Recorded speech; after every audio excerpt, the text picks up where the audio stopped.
Hi guys, welcome back to Debbie's Collectible Dolls, and I have made it in today, which is a bit of a surprise, probably for you and definitely for me, considering I did a video yesterday. I did Theme Thursday on Friday yesterday, but I'm here to do the video that I mentioned yesterday and wasn't sure about, but here I am. So I wanted to talk about each baby individually and their names, mostly about their names. So I decided I would bring this little guy in who you have not seen for a very long time. You don't see much of him because he's an older baby and his paint, I don't know if you can see that, but his paint's slowly disappearing. I would like to get him repainted at some point because he's starting to look more like a kit than a reborn doll at the minute. But yeah, he is not actually the second doll I got, he's the third doll. I no longer have the second baby, but if you look back a couple of videos to the tag video, I had my Hannah and she was the first reborn.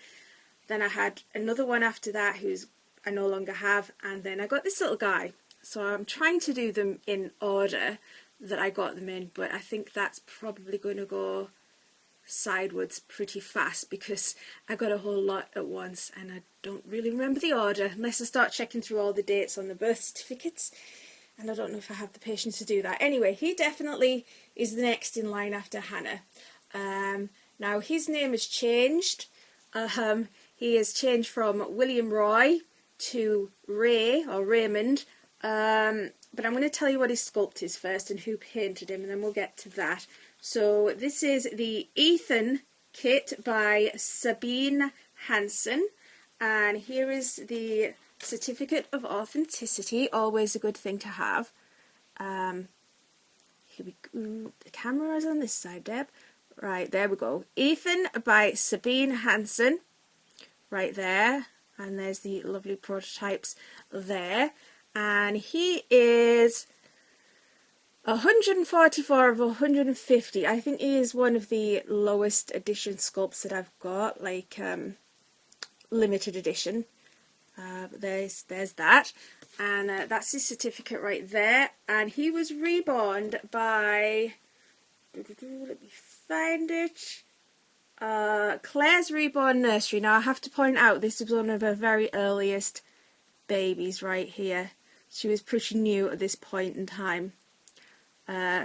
Claire's Reborn Nursery, and he was born on the 6th of November 2015, so I had him a good while now. Yeah, he was one of her very early babies, and it does reflect in the painting. I've seen some of her more recent reborns and they are really good. She's definitely improved. It's nice to see an improvement in an artist, but I was supporting her in those early days there with this little guy, and he's such a cute sculpt, and I have not seen this sculpt on anybody else's channel. You may have done, but I have not. I've not seen this baby pop up anywhere. But yeah, his painting is wearing very thin now, and I would like to, as I said, get him repainted by somebody. But it was always lightly painted. He does have mottling and things on there. You can, I don't know if that's going to show up, and he's got lightly painted hair. But it's a very, very sweet sculpt, if you can see that little face there. Very sweet. But yeah, he's an old man. He hasn't fared as well as Hannah, but she's got a lot of paint and a lot of detail on her. And as I said, he was painted by a new artist at the time. But here's a picture of him with his sisters. The artist did paint all three, and I wanted an open-eyed one at the time, so he was the only one of the three with open eyes. So there he is with his sisters. It's nice to have that little picture there of the three of them. So that's that. Can't see the whole thing, but there you go. So there's his certificates. That's who he is, and he really needs to change him because he's been in this for ages, haven't you? Right, so his name he is named now currently Ray. I call him Ray. His full name, I guess, would be Raymond. I don't know, actually.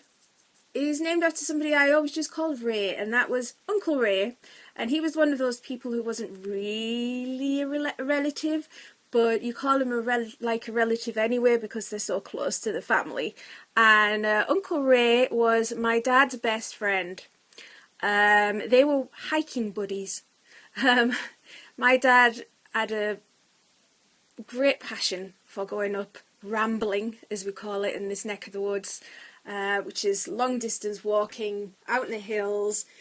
I don't want to talk too much about my dad because I've got a doll named after him, so I'll tell you about him. But yeah, they shared this hobby, and Uncle Ray was Anglo-Indian, and he loved being outdoors, much like my dad. And so they spent a lot of time hiking and camping and just enjoying being outdoors. And after my dad passed away, Uncle Ray remained very good friends with me and my mum, and he looked out for us, and he was just Uncle Ray. It just remained Uncle Ray. And one of the things I always remember about him was him and my dad actually worked together. They worked at the GEC, which is the General Electric company. And Uncle Ray was fabulous at fixing anything electrical, and he loved it. It was his hobby, and anybody had anything broken that they needed fixing, he would fix it. And if they had something broken that they just didn't want anymore, he would take it away and it would become a project of his. And so many projects did he have that his house became like an Aladdin's cave. And I just remember going to visit his house. He had, I think, 4 daughters, and I guess they had to put up with this. But his house turned into this Aladdin's cave of gadgets than things that needed fixing. And you would go through the front door, and the whole hallway, it was a long hallway with a living room to the right, and then down at the back end of the hallway under the stairs he had this room where he had all these things that he was getting round to fixing. So there were broken televisions and radios, and CB radios were back in those days. They were sort of the radios the police had in the car, but they became a hobby for people, would buy them and meet on the CB radio. I guess it was the equivalent of the internet of the day, really, social media of the day. But he had all of these gadgets all waiting around to be fixed, and you'd walk through the front door and it was just gadgets piled high in the hallway and piled high all the way back to the kitchen, and then he'd have bits of things on the kitchen table that were waiting to be fixed. And it must have driven his family mad. I don't think I ever went into the living room, or if I did I don't remember it, but I believe that was the only place that didn't have these gadgets in there to be fixed, and probably the girls' bedrooms as well. But my goodness. And then you would go into this room where he kept his stuff, which obviously were not contained to that room, and it was just, I loved stuff like that. I remember if I found something, I would take it apart just to see what was inside it. I couldn't fix it, but I damaged a lot of things doing that. I remember breaking a lot of things because I wanted to know what was inside them. So I was fascinated by this room of stuff. But Uncle Ray was lovely, and I'm going to try and put a photograph of him. I tried to find one of him hiking up on the hills with me dad, but I think they're all on the slides, which I do have. I do have them converted from the slides to a disc. But to do that, I'd have to put the video through my laptop, and obviously I'm recording on my iPad, and it'd just become a whole job. So unfortunately, this is just one of him out and about, but not on the mountains with me dad. But yeah, that was Uncle Ray, and it was just such a nice thing that he carried on looking after me and my mum after my dad died, because obviously my dad was his best friend, really. And that remained the case until we moved up here. And then we sort of lost touch with him, because really the only way to stay in touch before the internet was by phone and letter, really. And it was so much easier to fall out of touch with someone at that point.